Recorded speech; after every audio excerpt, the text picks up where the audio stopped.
Welcome back to Green Disruptors, Scaling the Future, the show where we spotlight innovators tackling today's most urgent environmental challenges with bold, scalable solutions. Today, I'm joined by Ed Perryman, CEO and co-founder of Replacer, a UK-based startup that's rethinking how hospitality businesses take climate action, not just by measuring impact, but by making it easy to act today. If you've ever wondered how hospitality businesses can ditch single-use plastics and actually save money doing it, you're going to want to stick around. Hello, hello. Welcome back to another episode of Green Disruptors. Today, I'm excited to have Ed Perryman on with me today. He is the CEO and co-founder of Replacer, which is a cool new startup. Hey, Ed, how's it going? Hey Megan, I'm really well, thank you. Thanks for having me as well. How are you? Yeah, my pleasure. I'm doing great. So tell us about yourself a little more and about Replacer. Sure, will do. So I'm Ed Perryman, CEO and one of three co-founders at Replacer. We are an early stage startup based primarily out of the UK, and we're building some really action-focused sustainability software for businesses. So in simplest terms, Replacer.com is where businesses, particularly hospitality businesses like hotels, restaurants, etc., go to discover what we call eco actions that they can be getting on with from today. And crucially, it's also where they go to connect with suppliers of circular and sustainable products and services. So instead of just saying, here's all the things you're doing wrong and being wasteful, you actually then lead them to a provider that can help with the solution. Yeah, that's really at the core of it. I mean, we feel like the market is really well served in terms of reporting and measurement tools. It's obviously really important, right? But there's lots of great platforms and software out there. But what we really want to do is inspire action. So it's kind of three main things.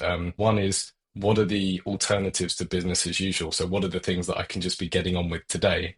Second of all, how do the numbers stack up, right? Is this gonna cost me money? Are there savings to be had? And what's the impact going to be? And then finally, who are the providers of these kind of alternative ways of doing things that I feel like I can trust and that other businesses have successfully partnered with? Okay, that's great. I imagine it can be pretty tricky because hospitality businesses often operate on pretty thin margins. So this, an investment into something more sustainable is probably a pretty big leap for a lot of these businesses.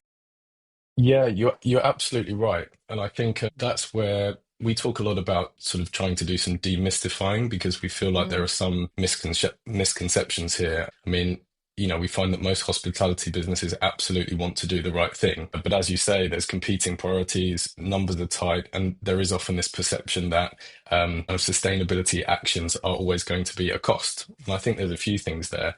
So we focus particularly on tackling disposable and single-use waste. That's kind of our initial focus. And in that particular area, if you're actually moving towards reuse and like genuine circular models rather than switching materials, we find that in over half the cases, there are actually cost savings to be had. Over 50% of the solutions on our platform bring a cost saving around within a year. And I think that's not a commonly known thing that those opportunities are out there. So for us, it's getting that information out there and making it easy for people to do the maths. yeah. Can you give me like a concrete example? Like maybe a single product at a single place? Yeah, absolutely. I mean, a really kind of simple one, but that could be fairly big in financial terms. I mean, if you think about the dreaded single-use water bottles, right? We've got billions of those, and people often think that businesses have kind of dealt with them, but they're still being dished out left, right, and center around the world. So if you were a hotel providing those for free, even if you were buying them in at a low cost and then providing them for free and you were to switch to, let's say, smart water dispensers around the premises with reusable products alongside that, like bottles and refill stations, everything else. There'll be significant cost savings from doing that, as well as the fact that you're going to eliminate thousands of water bottles from your waste stream.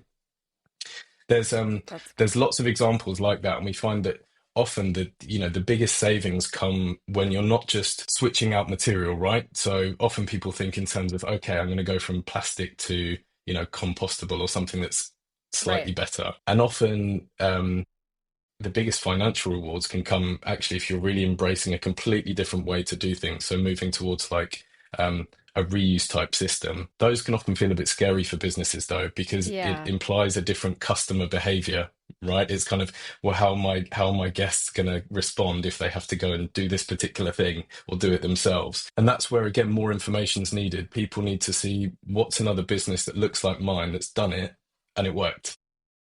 And let's see that they didn't lose all their customers and they didn't lose all their money. And then we can Yeah. all just embrace change and be okay with it instead of it being so scary. Yeah, absolutely. And look, let's be honest, there's examples of various types of initiatives that haven't been successful, right? And we're okay Hmm. to get that information out Sure. there as well. What we do want to create is a kind of hub where businesses are having these conversations, interacting with suppliers, posting as a community around what's worked for them, but also what they've struggled with, what didn't work with their staff or their guests. So it's not pretending that everything's going to work out, but it's saying let's demystify and get the information out there. Yeah, I love that. So tell me, I mean, you have two other co-founders. How did you all get into this? Like what's your background that has led you to this big project? Yeah, absolutely. So I guess we're myself, Dom, and Ashil, my co-founders. We're three kind of mid-career professionals, I guess I would say. And we've been kicking around for a while, working for different startups and scale-ups. And it's interesting because in one of us has got slightly more experience. One of my other co-founders in circular economy and hospitality. Hmm. But as a team of three, I guess you could almost call us outsiders. My background was working in ed tech companies, building out sales teams and commercial operations. Another co-founder has spent, over 20 years as a UX designer and a product lead, building all kinds of different software. But we met doing a project for an NGO working on plastic pollution. And what really united us was this sense that we'd hit a point in our careers where there was something we really wanted to go and tackle, and that was the worsening pollution crisis. We're creating millions, well, globally, billions of tons of waste. It's only getting worse. And I think we just feel like there's for all the goodwill out there, there's a lot of reporting, measurement and talk and some action, but not enough. And we wanted to Yeah. come in almost as outsiders and see if we could put some of our quite different skills to the test and build something interesting that helps businesses. So, I mean, are you seeing this firsthand where you live? I remember you had a pretty cool post on your LinkedIn that was you like on a walk with your dog, just picking up all the garbage that you found. Thank you. Yeah, my dog is an ace litter picker. I love that.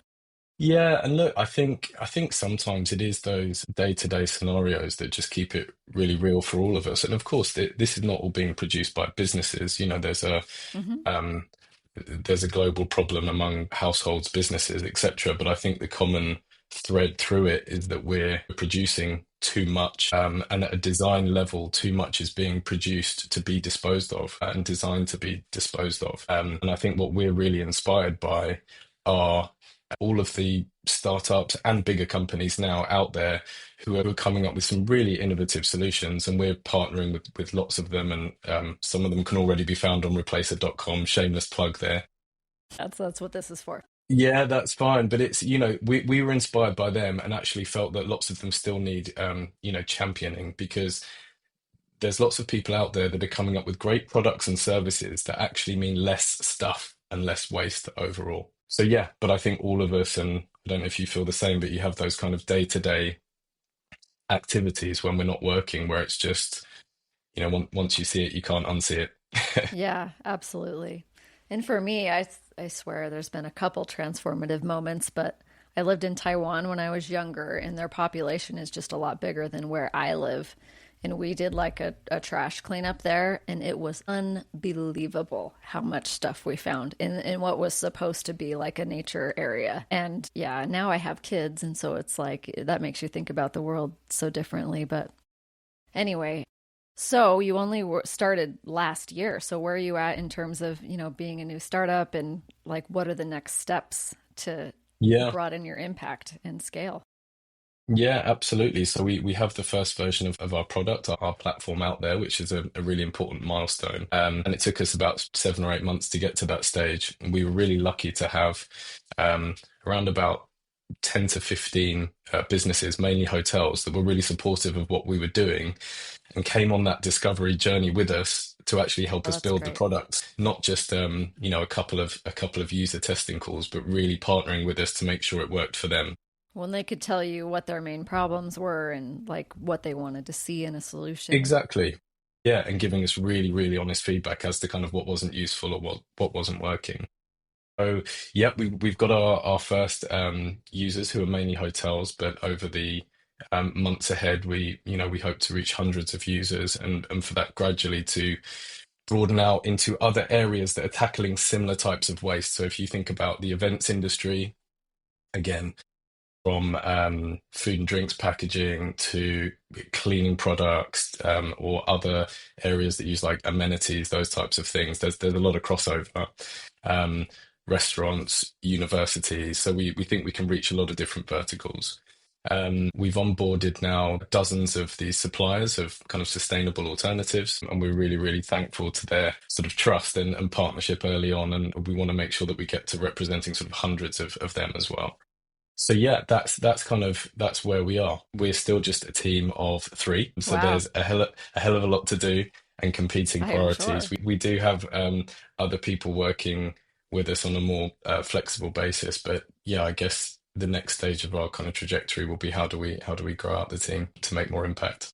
Yeah. So, how are you finding these new businesses right now? Is it mostly just networking and referral based at this point, or do you have any systems that you're setting up? Yeah, so in terms of reaching new users, the main way we're finding them, yeah, first of all, we've got sort of several people on our journey who are well connected in the space, who are, very supportive of what we're doing. And, as a startup, you're really dependent on those early referrals. Yes. But we're going to announce soon a couple of strategic partnerships with kind of industry bodies who are happy to recommend our tool to their members. I think that's a key route to market for us to be able to go kind of far and wide quite quickly. The other route, we talk about this a lot without getting too technical, but we're in an interesting time at the moment where I think SEO and people finding you via Google is still relevant. I think sort of LLMs and AI hasn't completely changed that yet, but things are sort of changing, and we're conscious that actually building our own movement. We talk about this a lot, not just a brand, but a movement, and using relevant, social media channels to actually capture that is potentially going to be the biggest way we get people on board. Yeah, because it seems like it's a it's a common sense sell. So if you can get that emotional buy-in first based on if you can find those people who even want to care, even if they haven't fully taken action yet, that seems like a good strategy. Yeah, yeah, absolutely agree. Yeah. I had another question and then I just forgot. So give me a second here. No worries. Uh, oh wow. This usually doesn't happen to me. It like gets worse the more you try to think about it. That's fine. I can always build on the previous point if that helps. Maybe you should. Then I'll remember when you're talking. No, no worries. But yeah, that's in terms of reaching users, that's that side of it. But as I said at the start, we really, really want to be seen as um, the people doing more to champion these suppliers of alternative products and services than anyone else. Uh, and we feel that they don't really have a sort of go-to marketing channel, because if Mm, you're one of those businesses, you can do in-house marketing, and that can span all sorts of like digital paid work. Obviously, you can do lots of direct selling and outreach, and they all do lots of that. But I think those businesses face a little bit of a challenge because, again, if you're a hotel or a restaurant, often if you're looking at those companies and their own marketing materials, there's still sometimes that skepticism, right? It's like, hmm. can I really trust this solution? Is it going to work? Is it viable? And there isn't at the moment a sort of go-to platform where other businesses are validating, yes, we've tried these people, we've This worked with works. them. This is how much money we saved. This is what our customers said. Yeah. Exactly, kind of in this, not in the same way, but in a similar sort of way to like a trust pilot might validate a certain sort of business, that kind of thing. So we feel that if we can really be their biggest champions and give them a space where everybody's talking about them, then actually there should be a sort of virtuous circle where the more we become the more we work with them, the more they'll be able to kind of refer people to us as well. That's the hope. Yeah. Well, that's a good way of doing business is you're providing value on multiple fronts all along the chain, which is great. I do Yeah. remember my question from before. You got So it. since you're focused on hotels right now, and like, is there a specific strategy of you're going to do restaurants next and then after that, or are you going to like try to go broad quicker? You're really hitting the perfect question, like hitting the nail on the head, because it's what we're spending all of our time thinking about, right? It's, Yeah. what do we do next? I think the first, perhaps obvious thing to say is we really do want to solve the problem for our ideal customer profile first. I think it's so tempting early on to have other Anyone could business use type. this. Yeah, anyone can use this. And of course, because we're building it, we get excited and want Of them to as course. well. But I think we're very keen not to have that kind of product creep too early. So what we have to Smart. do is simultaneously stay very focused on solving the problem for hotels whilst doing the market research, which we're continually doing now to say, where's the biggest kind of crossover, who's tackling the same stuff, and where are there enough businesses that we can make a big impact by doing it. So yeah, it's kind of ongoing, but there are definitely some which we mentioned, like, the events industry is potentially a really big one for us next. I'll be curious to see because I mean, part of narrowing down your ideal client is just figuring out what messaging is the most effective with them. And that involves a lot of testing. So it's like once you get that cornered and it's working, it's like, how much is that going to need to change for a different industry? Or is it going to be like pretty close? I'll be interested to know how that goes. Yeah, absolutely. Yeah, and it's an interesting challenge when you're bringing people along, either new businesses or, investors, which is going to be important for us at some point as well. Making it clear that you do have that focus on an initial, market segment, and you're really, really going to work with them for the first part of your journey, but that also this is something really scalable, and that's what we're excited Yeah. about. We're not just building a tool for. We think that the whole service economy could eventually benefit from this type of go-to platform, because for us we can scale in three different directions really. One of them is in terms of business types, so we said from hotels out to restaurants, events, etc. Another one is geographies. We've started out with a little bit of a UK focus for obvious reasons, but we've already got hotel users in places like Switzerland and France and elsewhere. And we know there's going to be opportunities in different markets. And finally, it's in terms of problem areas. So initially, and if anyone goes to the platform, they'll see that all of the different solutions are mainly linked to getting rid of single-use disposable stuff. But the same concept could be applied to energy-intensive appliances, water-intensive appliances, e-waste, textiles. There's a lot out there that you can go and find better ways of doing things for. Absolutely. I was going to say I could hook you guys up with a few really cool companies I've talked to so far just about building Yes, please. efficiency and stuff like that. Yeah, yeah, absolutely. So there's lots to be done. So what are you the most excited about this stage? I mean, it's a lot of work. There's only three of you. That sounds very intense, but like what keeps you going? Yeah, I think honestly, what we're really excited about at the moment is thankfully, we've had a huge amount of early support, I think more than I was expecting. I mean, people often say that, and again, it's we're three first-time founders. Again, we're experienced, but it's the first time we've gone on a journey as founders. And as somewhat outsiders, you think, are people going to like this? Are they going to like what we're doing? But it turns out that some people with, a fair amount of say and experience are kind of coming with us and being early supporters. And I think that kind of really gets us very excited. And I think it's as we've been building the product, I mentioned earlier that discovery process. So going through that with hotels, I'll give you an example as well. We have one, we call them a design partner. So it's a big resort in Wales called Bluestone. They're large, they have almost 1,000 employees. I mean, we meet with them every week and help them problem solve, and they help us build the right product. And it's this brilliant, brilliant relationship that actually kind of just inspires you to go and That is do pretty amazing, something, actually. yeah, really good for the sector. And I think we realized at a certain point that doesn't always happen like that you get early companies who say, this is cool, we'll help you build it Talk to because us it's in 2 important. Because years it's when you're. important. Yeah, often Yeah. it's that. It's talk to us in two Yes. years rather than, okay, let's meet every week It's like, to do it. let's every week. I mean, that's honestly impressive. So Yeah. that kind of validates your model and your mission for sure. Yeah, I hope so. And don't get me wrong, there's going to be it's going to get really hard now. I think often once you've gone through that discovery process and you've got something out there, that's when typically there's lots of pressure to scale faster, and there'll be Yeah.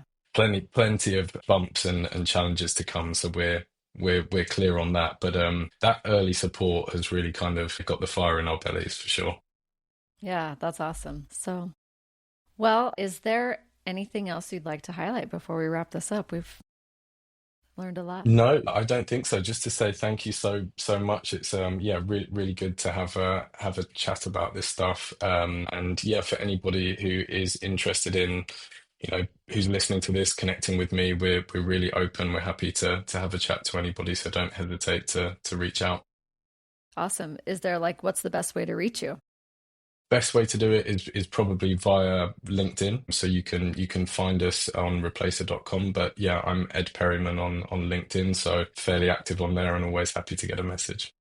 Okay, wonderful. Well, thanks so much. And again, it's inspirational what you're doing, and I find it really empowering and hopeful that there's so many other companies too that are just making a huge impact and getting started and solving these problems. So thank you for all your hard work. 100%. Thank you, Megan, for having us. Yeah. Okay, my pleasure. Thanks again to Ed for sharing such a transparent and energizing look behind the scenes of Replacer. It's clear this team isn't just building another sustainability platform, they're building a movement. If you want to learn more or explore what eco actions your business could take, visit replacer.com or reach out to Ed directly on LinkedIn. He's always open to connecting. And if you enjoyed this episode, don't forget to subscribe and share it with a fellow changemaker. Until next time.